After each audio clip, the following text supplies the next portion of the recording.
I might need this backup because God knows what my GarageBand's going to do. Good Lord, we have no idea. Life is weird. Why GarageBand? Why do you do these terrible things? Nobody Why? wants them. Yeah. Couldn't imagine Audacity doing something like that. Oh, wait. Audacity does all kinds of other crazy shit. So, all right. Yeah, about ready to rock and roll. You got this? yeah, I'm ready to go. Okay. I also need to think about what I'm Let's going to do it. recommend. I guess I'll recommend a board game I played recently.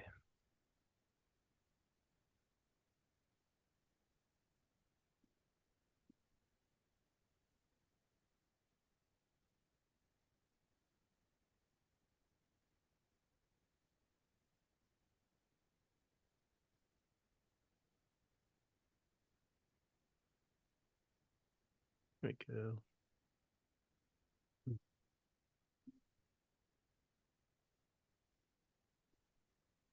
Look. Look. I like that.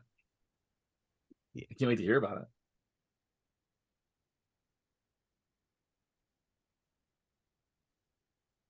Cute. It's a cute little game. Here's a show you a picture of it. Oh, that's adorable. Yeah.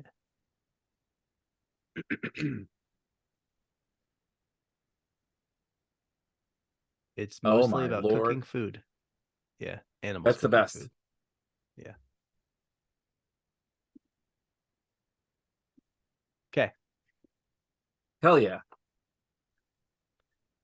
All right. I already checked my audio, so it should be good. And I'm ready to count us down. Yay. Um,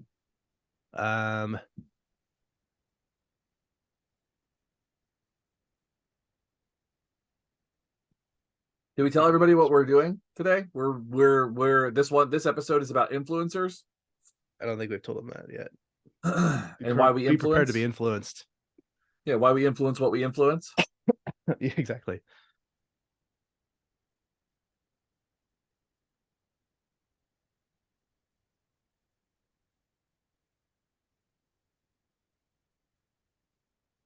Okay, I got it. Okay.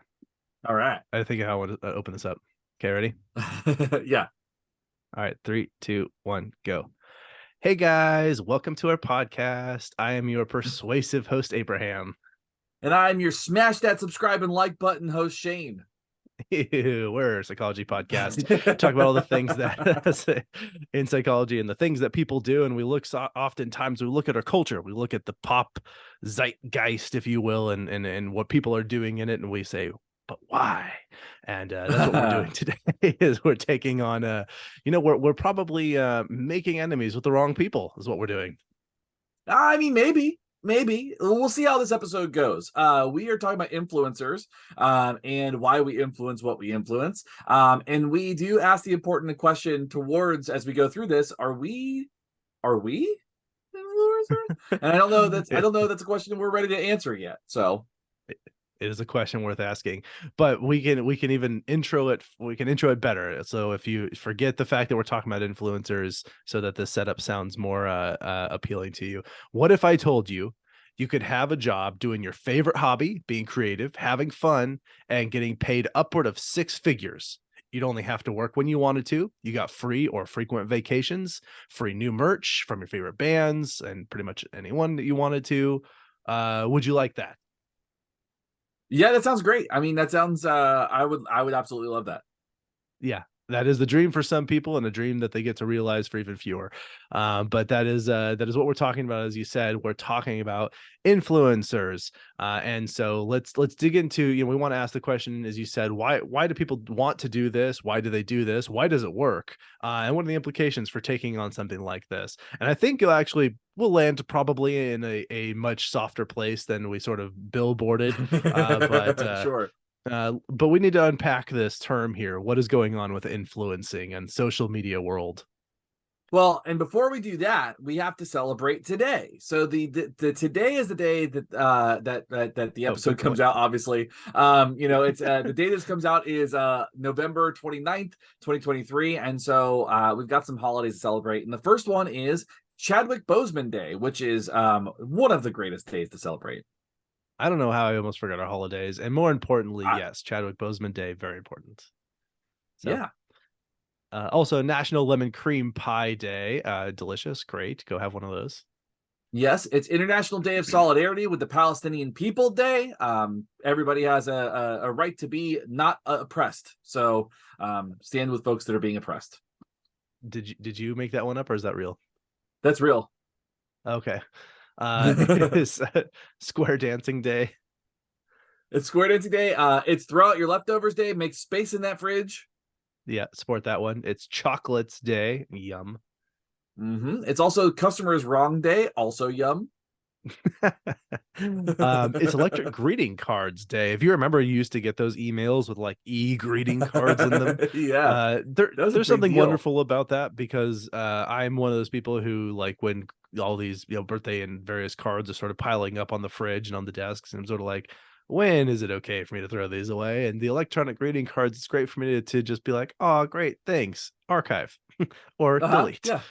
Or delete. We don't even need that anymore. Um, it's also Rockefeller Center Christmas Tree Lighting Day, which is always a big spectacle. Yeah, for sure. And for all of our cat fans out there, it's International Jaguar Day. Jaguars. They're such a cool cat. Sometimes they get eaten by anacondas, and that's strange. Interesting. Also cool car, maybe. I think it's type of car. Yeah, it is. That's what I hear. I hear it's cool. I feel like the hood ornament is a little bit delicate though. Okay. Well, if that is a car and if it's something that's still in the market, then an influencer might try and sell it to you because that's kind of one of the things that they do. So let's talk about what an influencer is. Yes, an influencer is somebody who is paid to influence an audience, usually by creating online content, often specifically pushing products or services, kind of like the DoorDash of advertising. Yeah, it's kind of almost gig work in that way. So I was kind of Yeah. curious about the timeline on this. When did influencing start? Well, there seems to be this explosion of influencers with more and more of them starting various social media accounts every day. But honestly, the idea of using popular characters or some celebrity or some famous person in some respects to promote a brand or a product or a service has been around honestly forever. I think I said the word honestly 3 times, so I'm gonna stop that now. No, say it more. Even I should have started with tying all the things together the way that you do when you start your episodes of when you write notes for these. Like, what do these things have in common? Because that would be a wild span in the world of influencing, going Yeah. even including Santa Claus, who was pushing Coca-Cola in the 1930s. If you see the ads of gigantic jolly Saint Nick holding a Coca-Cola, and you're thinking like, that Yeah. doesn't seem suspicious at all.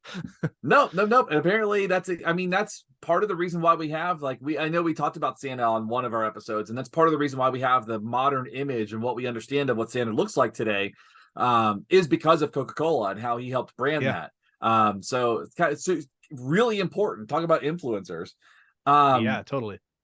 but the form of social media influencing that we are seeing now largely started around 2008, 2010-ish, with brands hiring online personalities to promote their product. And so this is a fairly new phenomenon. It's less than 20 years old. And we're kind of seeing that the way that we're talking about it today is a fairly new phenomenon, is what I should say. Yeah, and the business of how social media looks as an online individual sort of cultivating this persona type thing that it currently exists is so new that we don't even really know how this business model and market is going to evolve. But we can talk about how it got started, and there were kind of a confluence of factors that led to the rise of this sort of homebrew individual based marketing.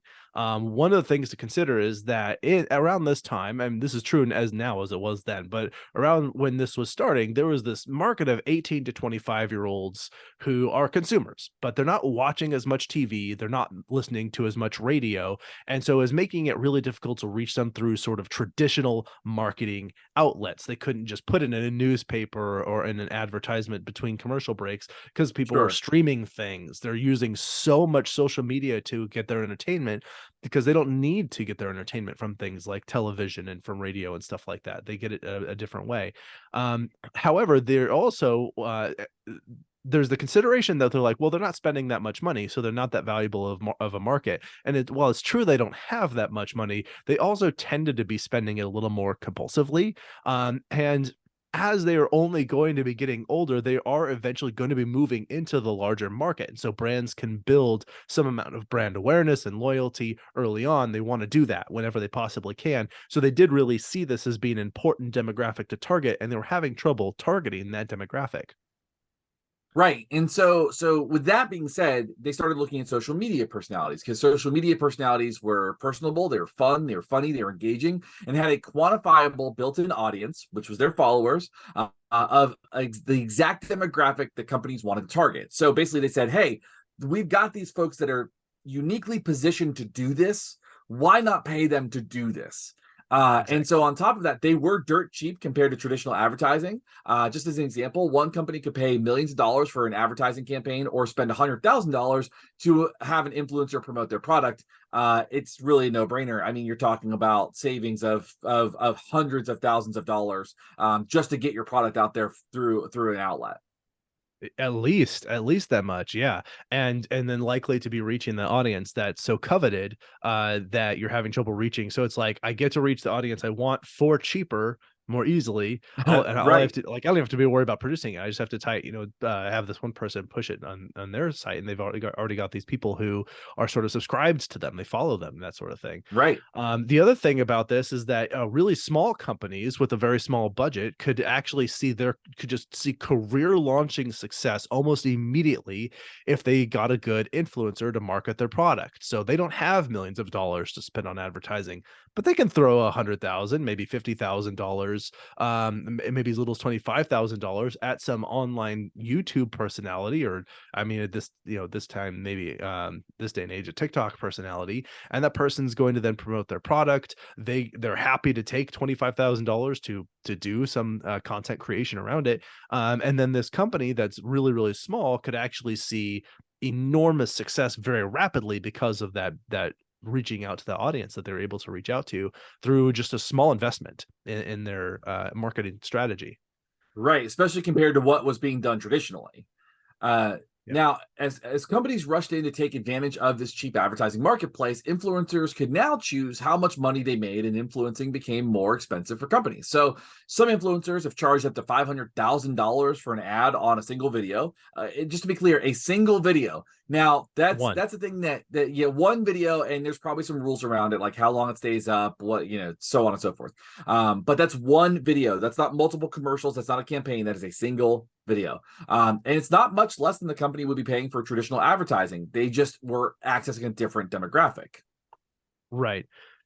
So curiously, we wanted to know how much money is being thrown at this. So the influencer market is valued currently at $2.1 billion. And the top influencers in here can be making up to and over $2 million per post. So there could be a Right. lot of money in this. But we're talking like the Kylie Jenners, those Sure. type of people of the world. Yeah. However, in 2022, the median income for influencers was just $45,000 per year.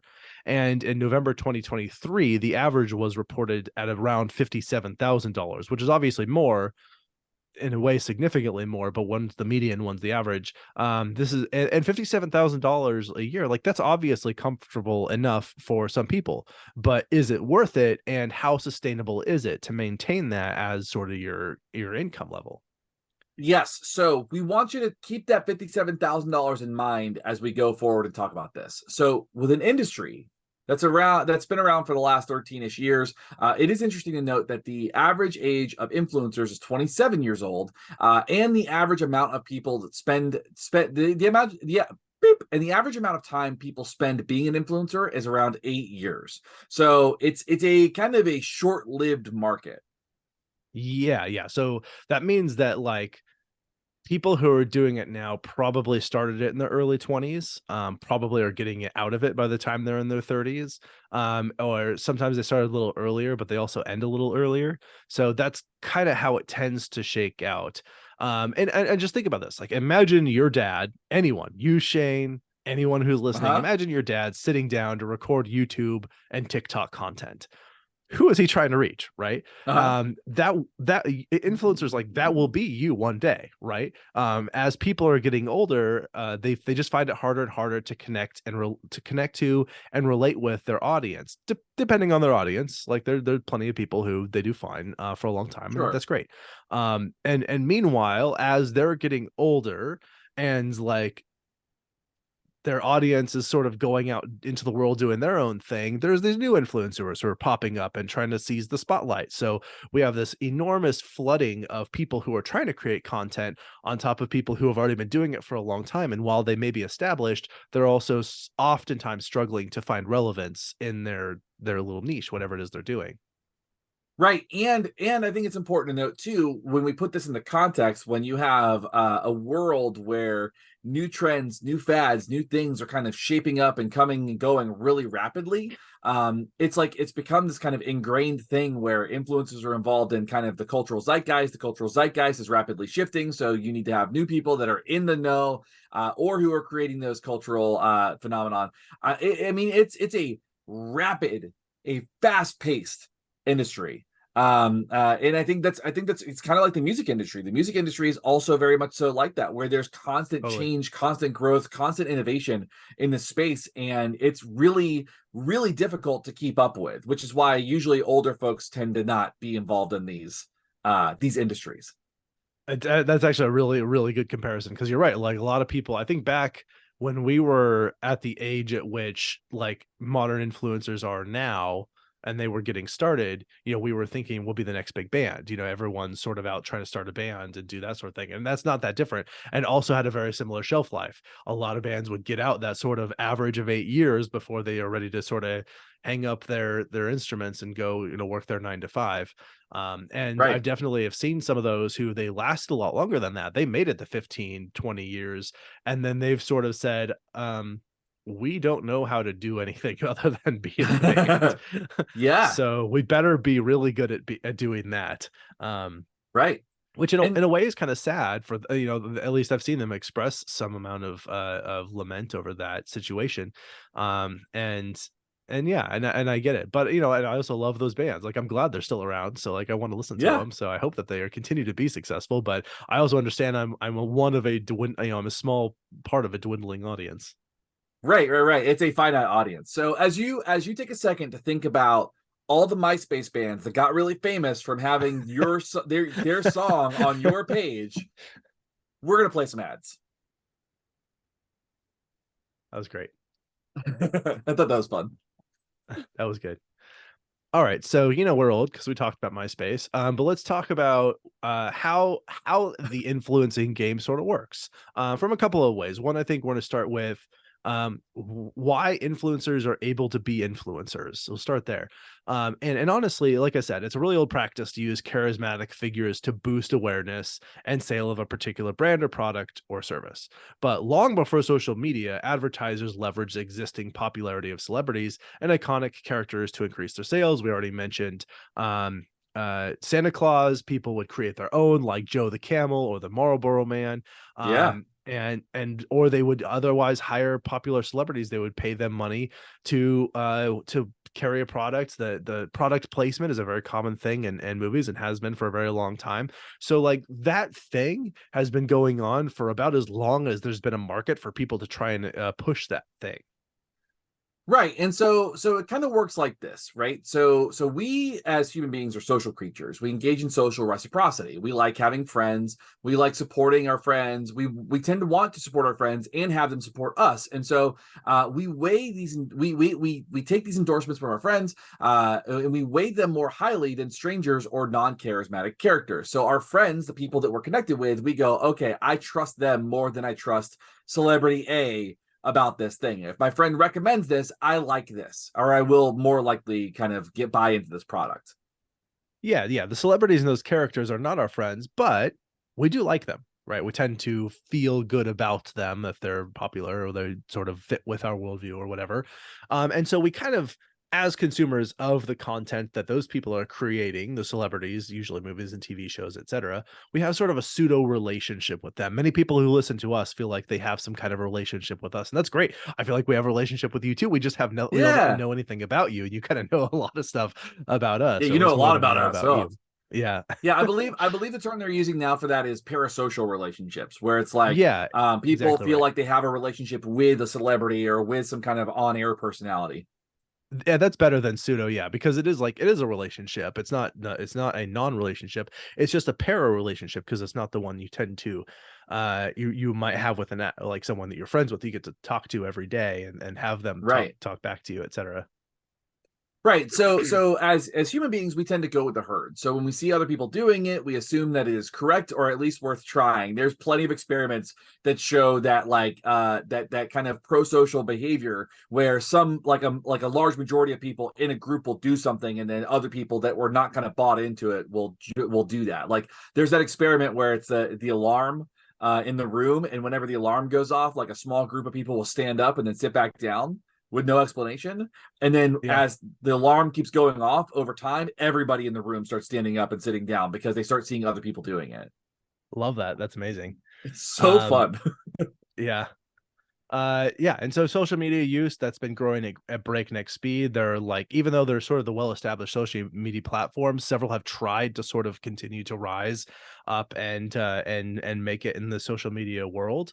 And as we said, the traditional advertising routes are somewhat less lucrative for a lot of the companies who are trying to advertise their product. And so a social media post, however, can reach a lot more people than something like a billboard, for example. Like a lot of companies relied on that sort of style of marketing. They'd put up a billboard and there's going to be thousands of people driving past that billboard every day.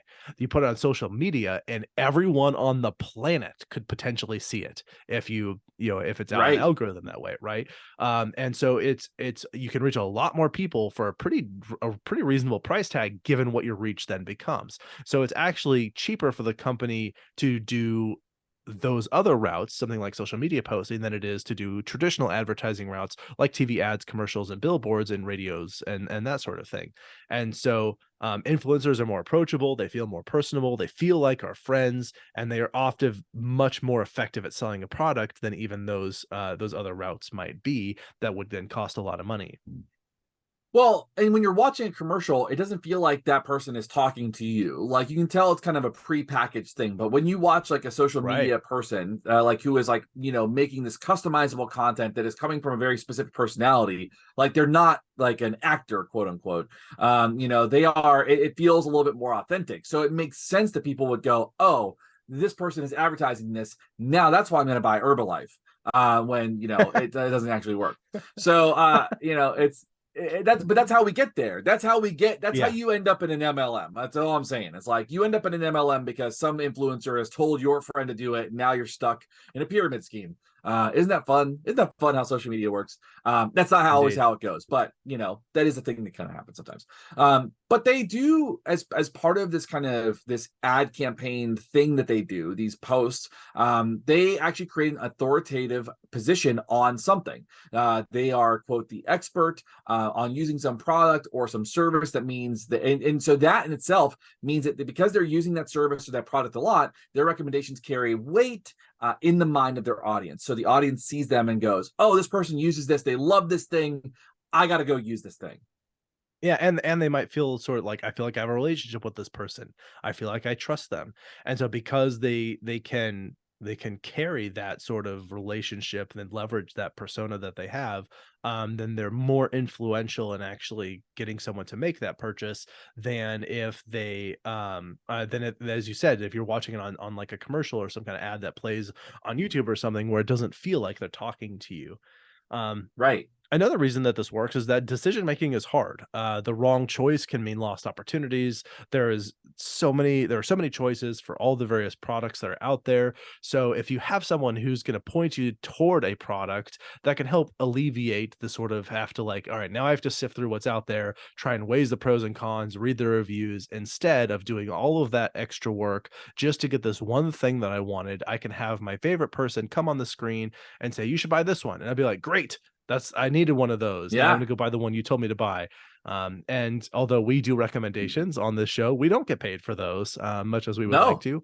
to. So you can at least continue to trust that our recommendations are authentic.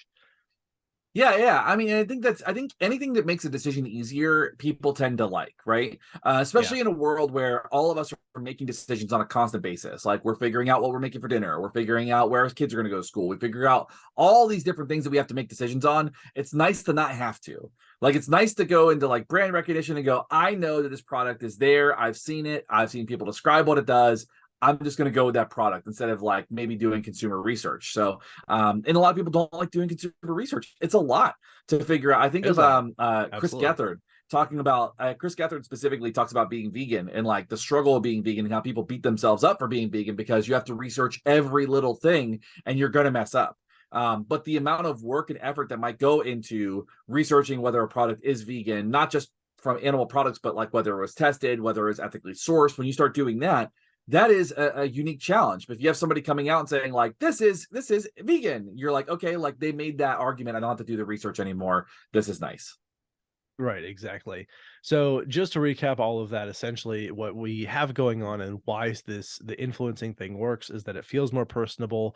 We've got people who we tend to trust telling us things to help guide our decision making that makes decision making easier. Even if we weren't already looking for one of those things to buy, we tend to trust their opinion because we have these sort of relationships with them. And it works well for companies because they can leverage this framework that is cheaper for them and has a wider reach than some of the other traditional advertising routes. So that's part of why the whole social media market works is it basically made advertising easier for companies, and it made it a career, a very lucrative career in some cases for people who are sort of doing a freelance of I would say avant-garde, but not exactly avant-garde, Yeah, more of like the sort of on your own independent employment thing. So like I yeah. think you can see all of the elements were there for that to make perfect sense that an industry like this would spring into existence.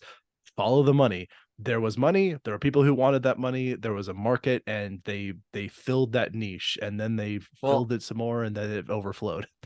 and it's working. I mean, that's the thing about And it. it's It's like working. it's ultimately working. Like that's I think the part of the reason that we're talking about this is it's working and people find it to be quite influential for younger folks. Yes, hence the word influencer. So, Ah, one of the things that got me curious about this, though, is why someone would want to do this, and wrapped up in that is the how. So here's the sort of hows and whys of being an influencer.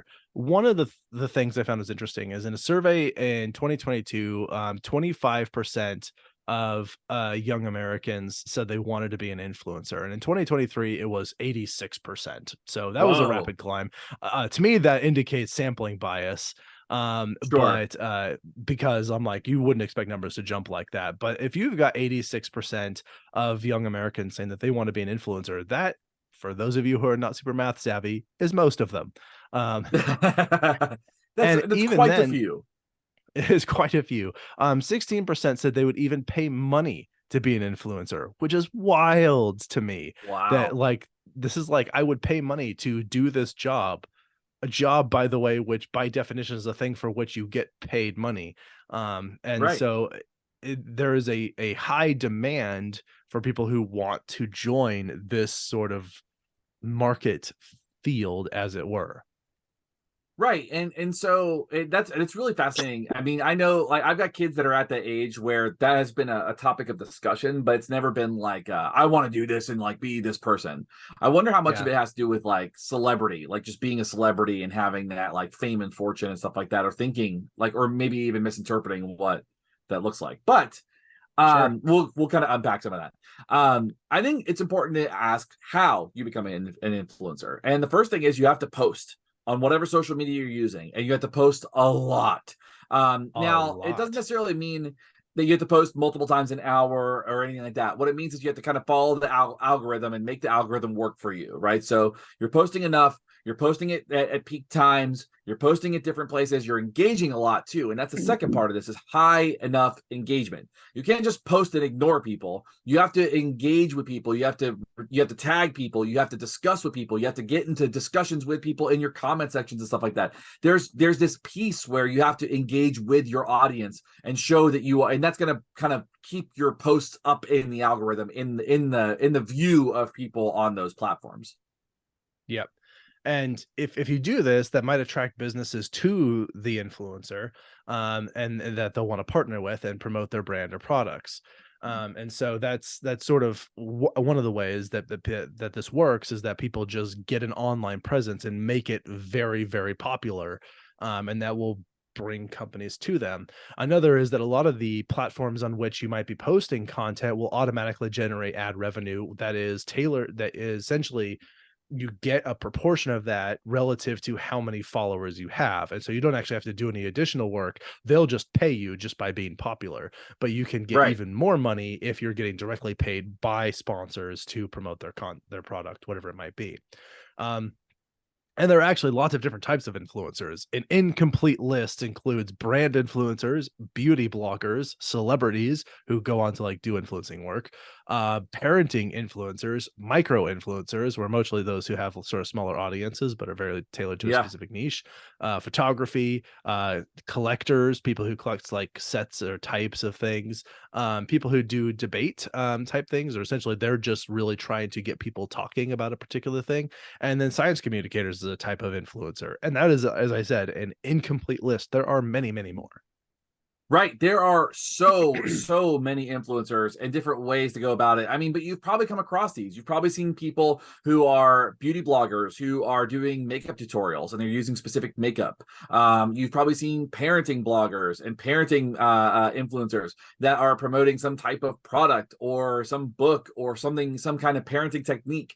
Like I spend a lot of time in the science communicator world looking at how people discuss and share information about new scientists. Some of my favorites are following folks that work at NASA and like the information that Mm. they share from like different discoveries and stuff. I love because I love all that stuff. So like I will study celestial bodies forever, and so I think it's so much fun.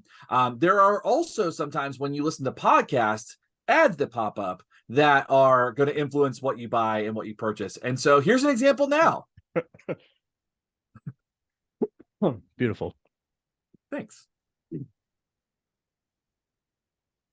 Okay, so we started this segment by talking about how many people want to be influencers, particularly among younger people, and why? Why is it that so many of them want to? We sort of billboarded it at the front. You could choose your own hours, flexible. You can make a lot of money potentially. You can work whenever you want, and this is opposed to difficult, stressful jobs of the mean boss, and the job doesn't pay well, and they have terrible hours. Like the sort of stereotypical teenage job where teenagers sort of have to do crap work for a mean boss, and they don't get paid very much, and their hours suck, and they hate their job. Like instead, you could do this thing where you get to have fun, be creative, and work when you want and get paid a lot of money. Like it seems like, yeah, who wouldn't make that choice? And so Right. it sort of is pretty easy to see why that's driving people toward that, particularly when they're young and they don't have a lot of super lucrative job prospects anyway, right? They could be doing this thing that makes them a decent amount of money where they get to make their own hours, or they could be doing this other crappy job that doesn't pay them well, where they don't like what they're doing and they don't make very much money. Right. And then on top of that, influencers appear to be loved. They appear to be happy. They appear to be working only as much as they want, and have a lot of free time. And they tend to be independently employed, which is really nice. And actually, this worked out for some folks that were in lockdowns that didn't have to, that they like had to create content inside a space where they were stuck in a space. And that was, I think, really important to kind of note as a maybe a boom of this particular industry as well. Yeah, there are people with a lot of time on their hands, and then a captive audience, people who couldn't go anywhere, you know? And Right. all people had to do was, like, scroll around YouTube and, like, scroll around TikTok and scroll around whatever social media thing they were using. I think TikTok was a thing in 2020. And it also sort of created a bit of a bubble we'll talk about more, and we're talking about the cost of all of this because there were so many people who sprung up onto the scene suddenly to capitalize on this time of like, hey, maybe I can make a little money doing content creation for social media since I'm not doing anything else. Right, exactly. And so there's this kind of unique world where it's just, and I heard somebody describe it as like your social media pages are like a place where you can post your art. Like you are like that is Yeah, your space to be creative and do what you want with it. Whether you're good at it or not is a different story. But like being able to do that is like kind of nice. There's like so much ownership, but also it gives you a space to support important causes that you're passionate about. I follow a lot of social justice pages and see kind of the yeah, discussions around that and fundraising around that and get some information. absolutely. And you can actually get paid pretty well. I mean, we talked about the mean income, like kind of the average income around as being around $57,000 a year, which is pretty good for not having any degrees. If you don't go and get a degree, like it's not like some teachers make less than that. Yeah. And then as we mentioned, it can be fun and creative. You got people who do acting, photography, video editing, music writing and performing is really common, fashion. I followed some YouTubers who all they do is post how to use various features of Excel because I'm a nerd and I love that stuff. Uh-huh. Yeah. And like that's what they do. It's clear that they've like invested their time and money and doing Excel tutorials and they're really good. So good on them. And in Yeah. addition to that, of course, we've sort of mentioned this. There's the aspect of the sort of fame and adoration. You get fans. You can Right. potentially get paid to travel and go on vacations. You get free merch, and you get people just telling you constantly how much they love you and how much they like what you're doing, and a lot of sort of validation from people that I think also makes it a very enticing sort of place to be. Right. I mean, on the surface, it looks like it's a cushy job. And I think that's Yeah. important. Like, and I want to be clear about this as we kind of start to get into the next part of this, the cost of this, because on the surface, it looks like it's a lot of fun, and for maybe some people, it really is. I mean, some people are living the life. It's maybe an easy gig for them, but it's not as easy as people think. So there is, when we talk about the cost of being an influencer, there is an incredible amount of work and a huge gamble that could pay off, not always, but for some folks it eventually pays off. Yes. There was this horror movie called Spree with the actor Joe Keery, who's famous from Stranger Things. There's been another thing, Uh-huh.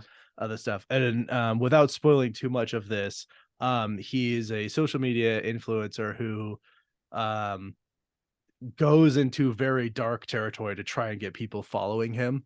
Um, Hmm. because he's essentially, one-upsmanship of the sort of world of like, I need to do the most extreme thing to get people paying attention. And you can Yeah. see how that might spiral out of control really quickly. But yeah, as you said, I think where there's something really important to be understood about the influencer world and social media is just how much work it is. And we'll talk about this more, but I mean, it is all day basically. These are people who, if you look at their social media content creation as work, which it is, they're doing like over 100 hours a week in many cases, just putting Right. together the few pieces of content that actually make it out into the world. And they might even end up having to hire a team of people to help them, because it's so much work to do the job that they're trying to do. So Right. for people who think this is an easy buck, it's probably not. You might be Right. able to start low budget, but you probably won't be able to stay there. And it again, it comes at the cost of pretty much all your time. Um, another thing, um, okay. Beep. Another thing to consider here is the cost of this is where the market's going. Because as watching some sort of people who are sort of financial analysts and things like that looking at this market, and they said, you know, we're probably reaching the cap of what's going to be possible for social media influencers. Not that it's ever going to go away, but it's starting to reach the sort of breaking point for a lot of reasons. One thing is that ad revenue is useless if people aren't buying the product, right? Advertisers are not going to pay everyone and give them free stuff to push their brands. So you saturate Right. the market with influencers. Like there was the reverse problem of like as more and more companies were trying to use influencers that were out there had a choice between which companies were going to pay them the best. Now the reverse is happening where there's so many influencers, the companies get to choose which influencers they're going to use to try and sell their product. And again, that Right. drives the price back down again, the supply and demand aspect of it.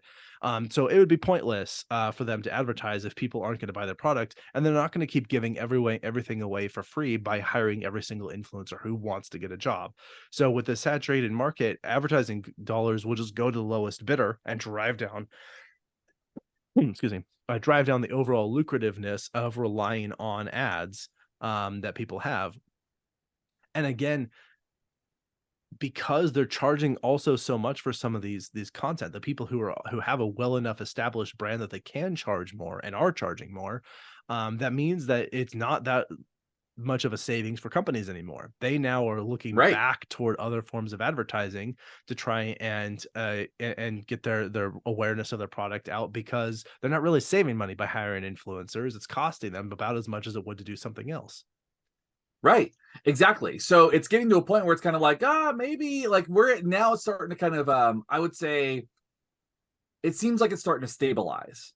Yes. And kind of stabilize and start to mimic other practices around like I mean, there's systems, there's policies, there's even laws and rules, and we'll talk about some legal risks in a second. But I think it's important to kind of see that it's starting to stabilize a little bit. Now, another issue that we see a lot is that you'll have an issue of somebody who becomes an influencer and confuses fame for infamy. And this is an unfortunate thing where somebody will be an influencer and they'll say a bunch of stuff and it's inflammatory and it's just problematic, and they're just kind of getting into a space where they think that they're popular because they have some small echo chamber in the dark corners of the internet that are like supporting them. But for the most part, society as a general rule has gone like, no, like we don't like what you're saying, and it's kind of bad. I mean, I feel like I won't mention them by name just because I don't want to do the Voldemort thing with them and like be like you should go check them out. But there is just some influencers that are out there that are just terrible humans. And they're putting out stuff and they're doing ads and they are getting followers for a lot of really problematic reasons, but mostly it's not because they're famous, it's because they're just kind of infamous for being like jerks. Yeah, the screaming about conspiracy theories, misogyny, racism, and overall hatred, xenophobia, and the like, and they oftentimes, like behind closed doors, they're perfectly reasonable, normal humans. But Right. what got shaped up in their language is the more extreme they were, the louder and angrier they were, the more people listened. And so they got this infamous like brand of fueling hate speech, and they kind of got stuck in the cycle and like there was really no way out. Like there was where their money was coming from. So is really Right. all that they had. And whether or not that's even something that they believe anymore, they are like, well, it pays the bills, so got to do it. Right. Exactly. There's also another part in here that is relevant to that, actually is an important piece because we're talking about why there's this cost associated with influencing, is the fact that um, influencing is a little bit dangerous for companies for a couple reasons. One is that when they invest in an influencer, when they're spending money on them, if that person does something, because they're just a person, they're not an actor, they don't have a PR team, they don't have a manager. Sometimes they Right. do, but a lot of them They're not don't. employed at the And company. yeah, they're actually not an employee of the company. So if they do something that hurts that company's brand, that company's like sort of stuck to that person's reputation. And so it may not even be something that's related to their brand at all. It's something else that person said outside of that. And then again, that company's reputation is on the line. Or, for example, one of the things is earlier influencers that were starting this whole thing, they were often marketing products they already liked and knew. And anymore, it probably very quickly morphed into being paid to market products they didn't know or didn't understand, but they were getting paid to talk about anyway. And what can happen then is like, first of all, like people start to see through the inauthenticity of someone who's saying something just because they're getting paid to say it. And so that starts to Right. lose their appeal and their ability to be a successful influencer. But even beyond that, if someone starts pushing a product that they don't actually know or understand, it turns out to be a fraudulent product, another company that's tied to that influencer, and now looks like that person pushes fraudulent things and makes that company look bad. And so the volatility of being in the influencer market makes it kind of like a somewhat gambly, dangerous sort of place for other companies to try and hitch their wagon too much to any one particular person. But let's take, for example, the situation that happens earlier this year, I think, maybe it was last year, where a trans person was pushing, it was like some brand of beer. It was Bud All Light. they did, it was Bud Light. Okay. All they did was like talk about this particular beer, and the people, the conservatives, the anti-humanist lunatics went crazy, destroying packages of Bud Light, and all they did was like hire an influencer to try and push their brand. That was it. And they were like, Yeah. how dare you hire someone to do this when that someone doesn't look like the conservative people over here who are consuming your thing. Right. And arguably all they were trying to do was like reach a wider audience. And of course got shut. Like they weren't even pushing like they weren't even talking about trans anything. It was literally Right. just a person who happens to be trans who's Right. mentioning this product. It was insane, absolutely insane. That's what how those people reacted. Insane's too nice of a way to put it. Yeah. It was It some was bullshit. It was bull. Yeah, it was absolute bullshit. I mean, and what's so funny is like that goes into consumer research, right? That's a problem of consumer research. When if any of those folks that were mad about that did any research on Bud Light, they would know that Bud Light sponsors many Pride events across the United States and across the world. So like this is not a new move for Bud Light. They just decided to pull in this person to promote. But if any of those folks, they've been doing it for 10 years or so, going and Yeah. sponsoring Pride events. And so it's just one of those things where consumer research is not in everybody's skill set. So Yeah. That was ridiculous. so Anyway, ridiculous. there are also some legal risks to worry about for people who are influencers.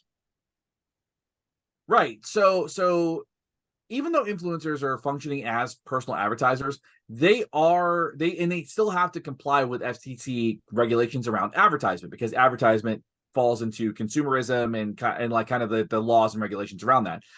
So which means that they must be truthful, they cannot be misleading, they may not be deceptive, they must validate claims, and they must disclose their relationship to the brand. So endorsing products that have been that they haven't used can get them into trouble, and failure in compliance with this can result in fines and posts being blocked, which is for an influencer the worst thing. Like if you get a Yes, post absolutely. blocked or removed or taken down, that is outside of your control, then that alters the way that that alters how you can get to your audience on those platforms. One of the better examples, though, of the punishment fitting the crime, um, because like that's like the exact thing to do in that particular case. Again, not saying that was necessarily right, but just saying like that is a thing. Another thing here is that posting an opinion about anything or construing things in a particular way may be considered an actionable wrong, which means litigation can be brought against that influencer. So they can't even Right. necessarily share their honest opinions about things, particularly if it's about something that they've been paid to say nice things about. But even then, Right. they probably can't say anything about a competing product either, lest it be held as sort of this actionable offense against that competition, and treat it Right. with some of the libel and slander laws that exist. Isn't that fun? It is It fun that is so all that fun. stuff there's it's so I mean, I'm so glad we don't have to do that. We just let the advertisers just kind of drop in whenever they want and share whatever they want, and we have no idea when we're recording, kind of like right now. That was the best ad segue ever. I love that. Yeah, Yay. That was one. That's maybe my favorite one. Okay. All right, violating copyright laws. This is something we've had to deal with as a podcast, actually. Simply playing music in the background that is copyright protected can be something that, again, someone can get in trouble for. Playing clips of videos without permission, using logos or photos without permission, and this is up to $75,000 per case that this Yeah. happens. So they have to be really, really careful about what kind of content they use just in the background of pushing their other content. Right. And so the why this becomes an even bigger problem is that sometimes influencers on their pages will have ads that kind of run, and this will influence monetization. So some platforms have this monetization piece. If you are caught violating a copyright law, your monetization can be blocked, which is like, so why are you posting at this point in time? Because your page is not generating money anymore. And essentially what could happen is it can get so far as that influencer might have to like delete their entire platform. They might have to delete their entire page. They might have to relinquish their accounts. There's a lot of things that happen. So you don't want to risk, if you're an influencer, you don't want to risk getting into trouble for this stuff or with this stuff, because it affects your livelihood.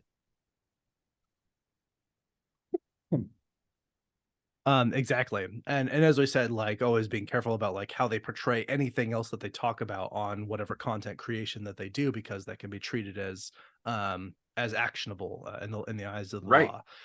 And there, so that's just one of the considerations around being an influencer. One of the things that they have to deal with. There are others as well. One of them is that, as we said, the sort of average age is 26, 27, and that means that most people start in their sort of early-ish 20s, but many of them actually do start as teenagers before they've ever held a job before. And so Right. I've ran across this news story where they were talking about this, the future of influencers when they eventually do get out of the game. There's a shelf life on this, and that they might enter the job market having never had any actual experience working in like in a workplace, and so they try and move on to this normal life once the social media gig is worn out, because they start as a teenager in their early 20s. And they're usually out by the sort of early 20s or 30s, most of them are. And again, they are then not very competitive as candidates in the job market, and they don't really have a lot of training doing anything. They don't have any history of showing that they know that they've even shown up to work on time. Like, Right. businesses are looking at like, well, what have you done? And they're like, oh, I create YouTube content. And they're like, okay, so now what I see is this impulsive person who thinks that they should get a free ride doing next to nothing, who possibly has even advertised a brand that competes with the job they're trying to get now. Yeah. And I'm not trying to criticize influencers right now. I'm just trying to say, like, this was sort of the thing on this news story they were reporting, that some of these businesses saw when they were seeing influencers come into their sort of standard 9 to 5 job market.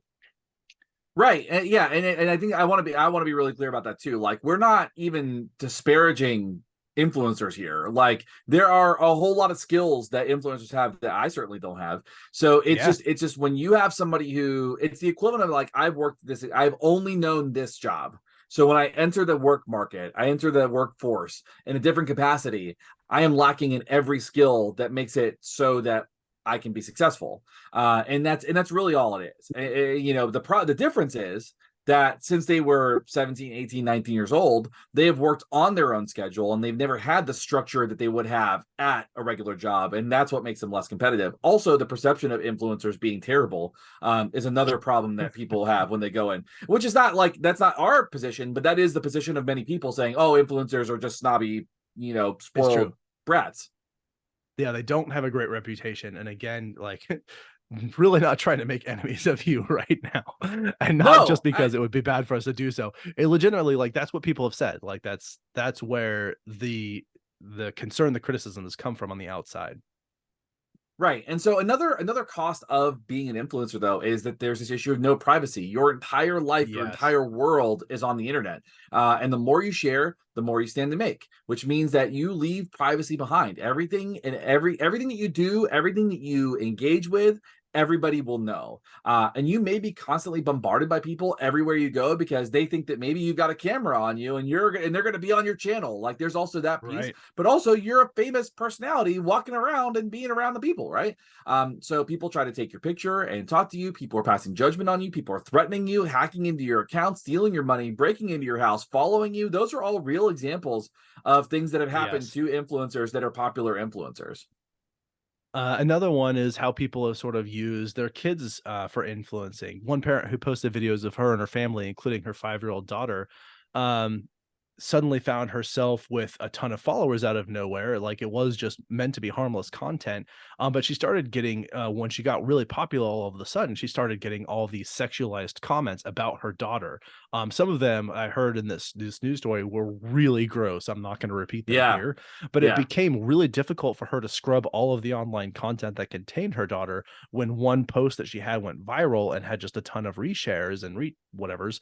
And and so she had a really hard time trying to take her daughter off of social media when it was meant to just be sort of fun, playful, harmless, didn't have a lot of followers. One post got really famous, and now everybody's looking at her family, including her 5-year-old, and some of the gross people on the internet are making really disgusting comments about this Right. young girl. So it became a safety issue for them. Well, and that opens a discussion on like what is a parent's responsibility or obligation to their kids when it comes to social media and stuff like that too, because Totally. that child didn't really have any say in whether or not they could be. It's like there's a lot of really complicated discussions in this, and I don't think it's for us to unpack right now. I think we're just kind of talking about like really the challenges of being an influencer and some of the things that people might not consider when they start getting into it.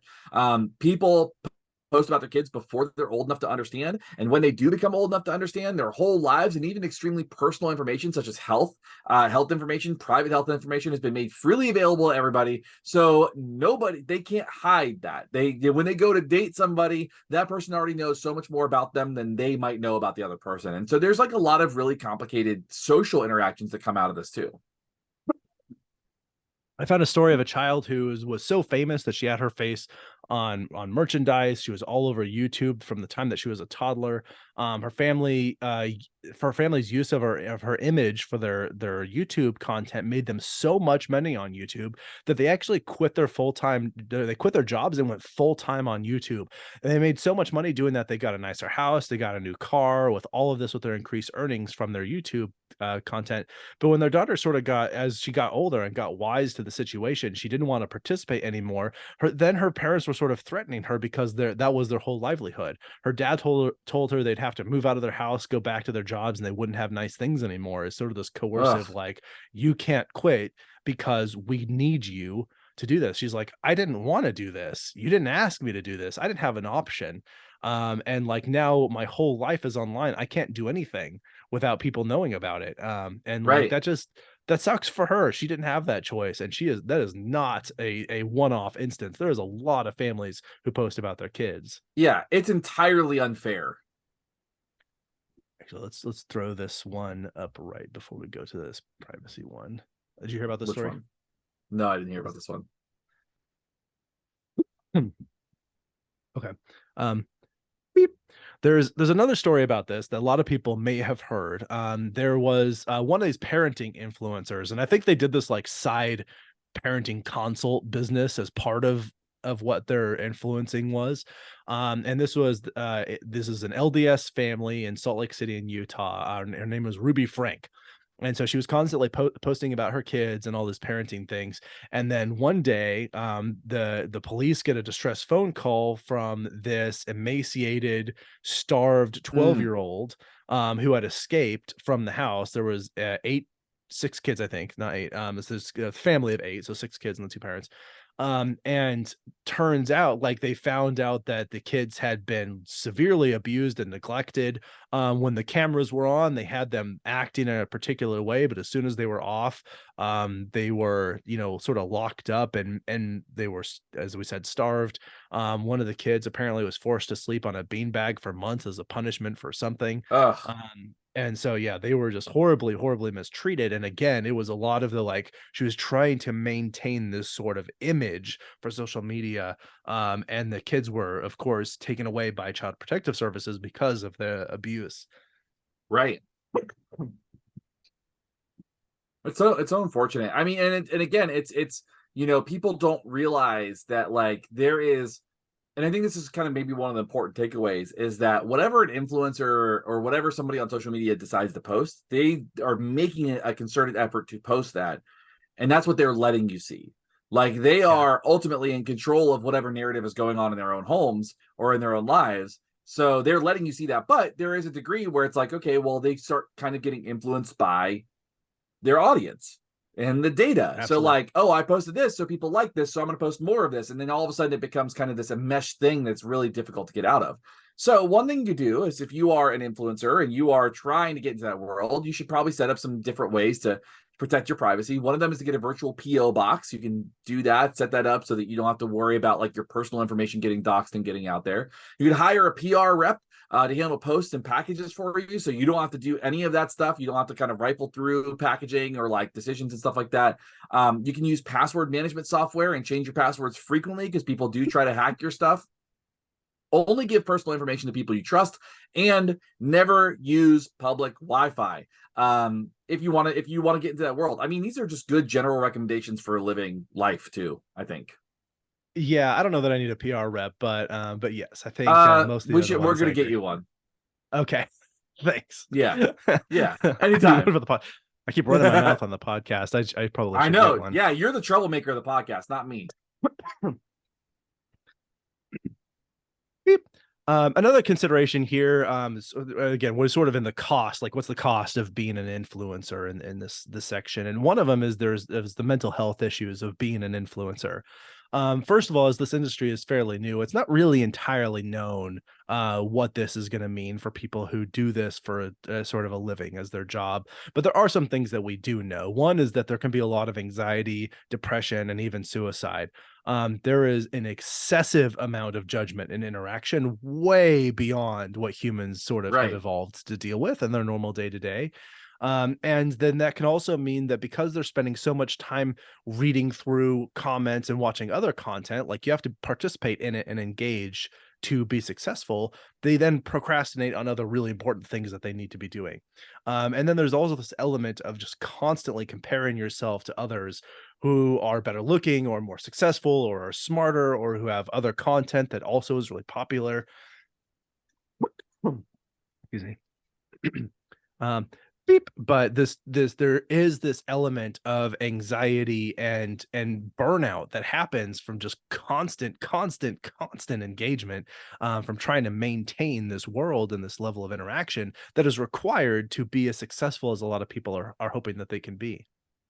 Well, and I think you're right, because part of this conversation is also that creating content is consuming content and knowing what else is out there, so that you are not only just creating things, you're also consuming things. It's an endless kind of cycle of engagement and paying attention and learning and doing all these things. So you really don't have any breaks. I think Bo Burnham says it best when he talks about being an entertainer, and he says that my job is to compete for your attention. And we've had that conversation too, where like you can only Yeah. listen to so many podcasts. We are competing for real estate in your auditory cavities, right? So like we are trying to be the like take up the space in the real estate. There's only so much real estate in that kind of situation. And so So thank you so for being here. you are I'm so glad to be here. And we love you all so much. But the point is that as an influencer, as somebody who's a content creator, if you're in that space, and you are constantly competing with the dirge of information that's out there, the deluge of stuff there's so much stuff. And so to be a really successful influencer, you don't get to take a break. Right. So there's sort of one more philosophical topic to sort of unpack that's related to all of this and in a slightly different way that I think is worth actually spending more time on. But we'll we'll come right back to that after we do the influencer thing and insert some ads here. Yay. Okay, we're back. We're going to ask the question, are we influencers? But there's another discussion I want to have really quickly, which is unpacking the idea of what this rise of influencers sort of means and the future of work in our world. And again, this probably requires a much larger discussion, but I'll try and wrap it up in a quick little summary, which is that one are the kind of jobs that people have been doing have moved toward automation more and more. With the rise of AI, that's only going to be happening at an increasing speed. We are moving away from people doing as much labor as they used to be doing, which means that there's a very small job market. And to that point, there's actually some benefit of having a society where we primarily rely on robots to do our jobs if we can also survive without being employed, or where our employment is not, or our survival is not contingent on us having labor type jobs. And so Right. there's people have made the argument that the future of the economy in the world is where everybody just does entertainment, because, or they do some form of like art and creativity. Beep. And influencing is kind of like that. And the rationale there being that like at some point robots will do our medicine, they'll make our food, they'll build our houses, and like they'll clean up our messes. And like those like people will just kind of be doing things where all they do is entertain. And there's a beautiful thing about that, which is that entertainment has one of the smallest carbon footprints in the world. Right. You don't need to manufacture anything out of raw goods. You're not shipping anything anywhere. All you have to do is like sit in front of a camera and a microphone and be funny, or be insightful, or get people's attention in some way. And so like there's a certain benefits to having entertainment be the job of the future. And social media is kind of like that, or social media influencing is kind of like that, because they, again, all they have to do is sit there and be creative. We have people writing songs, they're doing photography, they're doing paintings, they're like they're maybe writing code for software, and all of that stuff that just doesn't require nearly as much overhead, and as many raw resources, and as much fuel as it takes to ship their product around the world, because they can just all be communicated via the internet pretty effectively and pretty easily. Right. And so I do see the benefit of that. I think there's always going to be humans and sectors of labor through, we just can't take humans out of the equation. But it could move to where we have a huge market that way. And that means, excuse me, beep, beep. And that means a fairly saturated market where a Right. lot of niche things are kind of the only thing that survives in any capacity. So who knows where it's actually going. But Shane, are we influencers?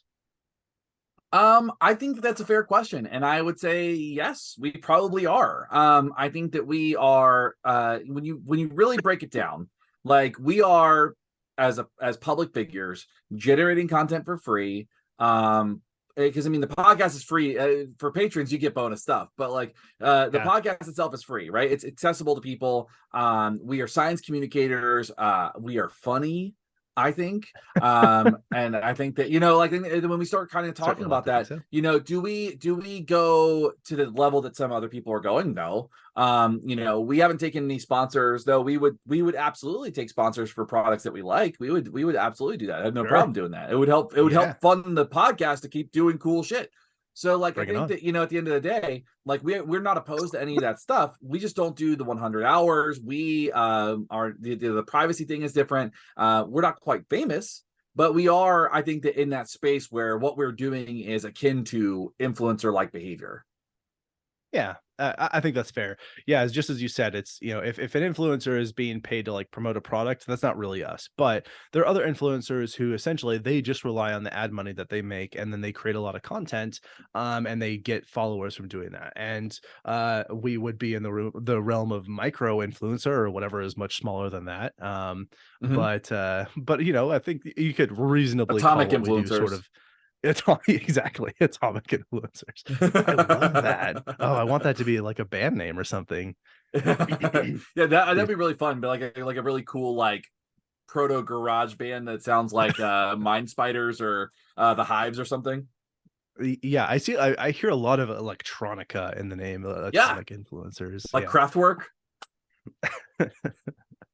So anyway, I think that's what we have to say about influencers. Hmm. God damn, excuse me. Um, beep. Influencers, please don't hate us. We're not hating on you. We just, this is a complicated world, and I think a lot of people don't understand it. And we wanted to try and unpack it a little bit in the way that we do that sort of thing. Yeah, Fucking Christ. you sick dude. um, I know. Yep. But in the meantime, I think that's what we have to say about it. Anything we need to add, or anything you'd like to comment on before we move on to the next segment of what we do? No, I don't think so. I think that covers it. Okay, if you liked what you heard today and you're an influencer, you should definitely post about us so that people hear it and they go check out our podcast. That'd be great. Otherwise, you can join us on Patreon. We have a lovely group of humans there who are the best, and they're the best because they support us and they like what we do and we like them, and it's all a mutually beneficial sort of relationship here. At least I like to think so. We give them all kinds of bonus content, so hopefully it's worth it to them.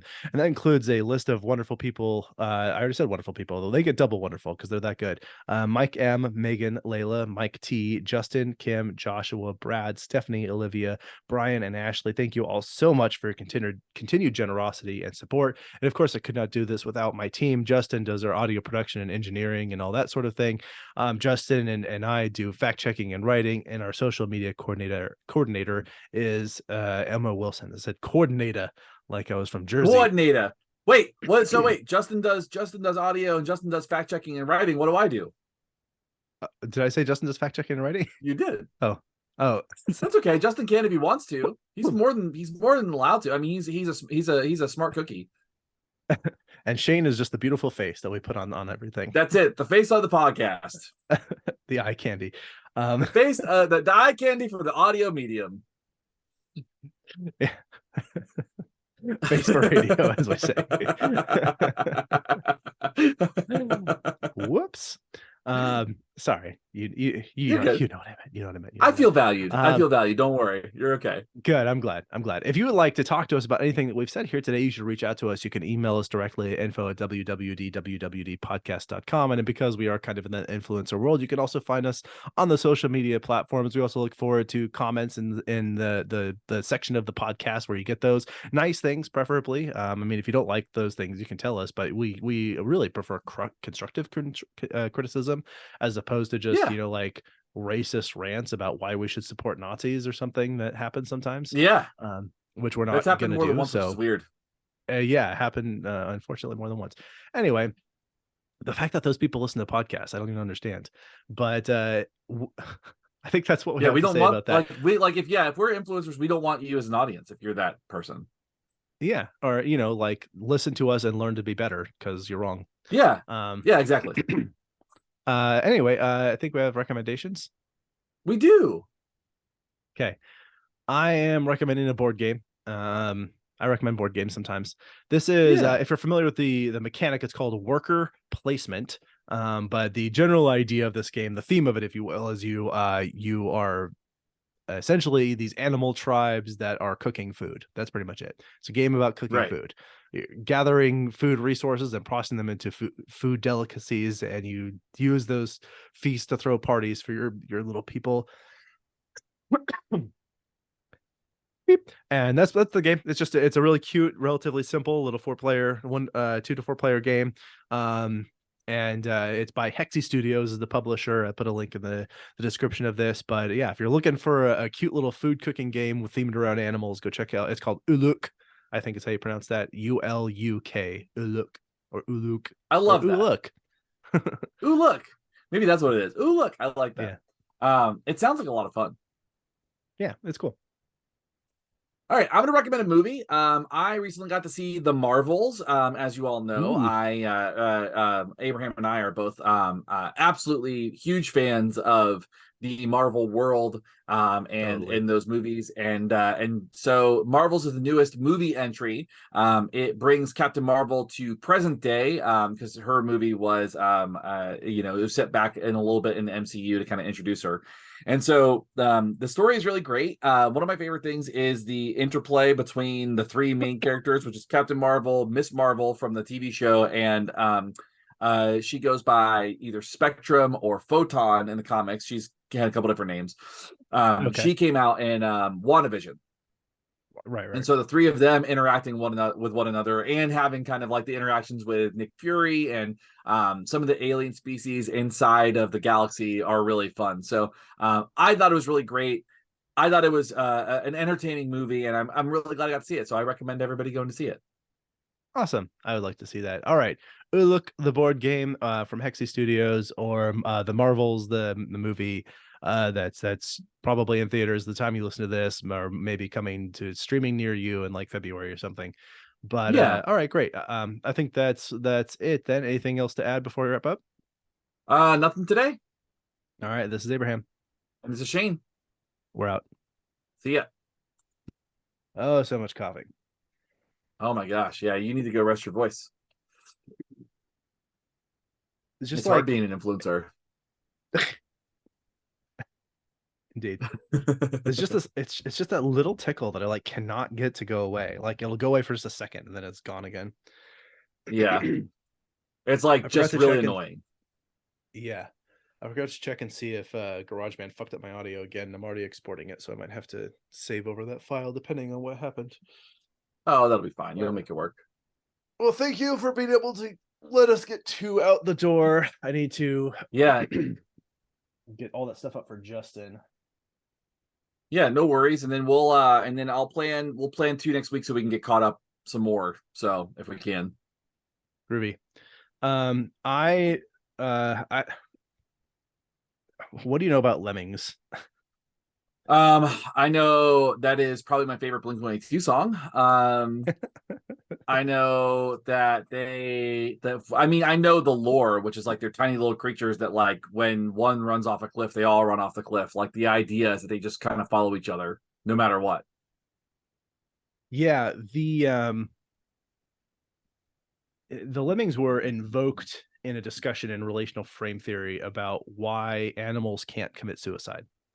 Um, and so it was I kind of had this idea of doing a discussion around suicide from a very philosophical perspective. And I don't know that there's utility in doing that. But it really came down to like um, the argument they make is that suicide means you understand death, like you have an understanding of the fact that you're alive now, and there's a Right. thing that happens after you're not alive, which is that you're dead. And like we don't think the animals have a real grasp on like the nature of their existence and how ephemeral it is. Right. And that we only have that as a benefit of language, and therefore only humans can engage in suicide because we do so with the intention of being dead. Like that's why Right. we do it. Understanding that there is such a thing as death, and Right. that people talk about lemmings dying by suicide and or committing suicide, and it's like no they don't, because we have no reason to believe that they're doing that to try to die. And so I don't know, I haven't really fully formulated what my ideas are around this, but that was the idea I It's an had. interesting thought experiment.